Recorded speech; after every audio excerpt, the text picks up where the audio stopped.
দোষ আমার। আমার লিভারটা বোধহয় একেবারে নষ্ট হয়ে গেছে রে, পেটে অসহ্য যন্ত্রণা করছে। এই অবস্থায় তুমি আবার বিছানা ছেড়ে উঠে এলে কেন মিস্টার? বোনের বিয়ে আর আমি ঘরের কোণে বিছানায় পড়ে থাকবো? তাহলে কি করবে? ব্যাপারটি বান্দার সাথে নাচ করবে? বলো বলো, আমায় যত খুশি বলো। বাপের প্রতিফল পাচ্ছি, মাথা ব্যথে সব সহ্য করবো আমি। এত করে বললাম তুমি ঘর থেকে বেরিও না, সেই তুমি বেরিয়ে এলে। এই বিয়ে বাড়ি থেকে তুমি কিছু কাজকর্ম করতে পারবে? এই মনে হয় মিসেস কিছু না করতে পারলেও দাঁড়িয়ে অন্তত বোনের বিয়েটা তো দেখতে পাবো। যদি না কিছু করতেই পারলে তাহলে রূপ দেখি আর কি লাভ? কি হলো রাধা, দাঁড়িয়ে আছো কেন? স্বামীকে নিয়ে ঘরে যাও। ভালো লাগে না? যাচ্ছি এই দিদি। ডায়লগ ওকে দুটো ক্ষমা ভালো করে লাগে দিও। না। নিজের দোষে নিজের সম্মান নষ্ট এটি করেছে, দুটি শরীর যা। নষ্ট করেছে। ওকে তো মাথা নিচু করে থাকতেই হবে।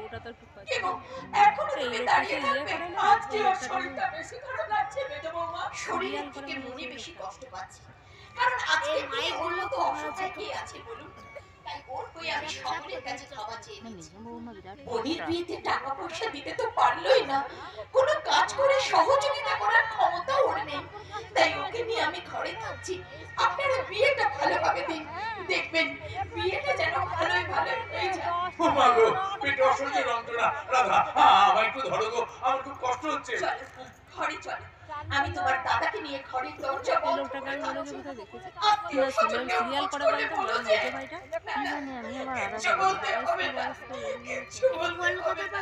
চলো ঘরে চলো। তোমার এই ঋণ আমি কোনোদিন শোধ করতে পারবো না রাধা।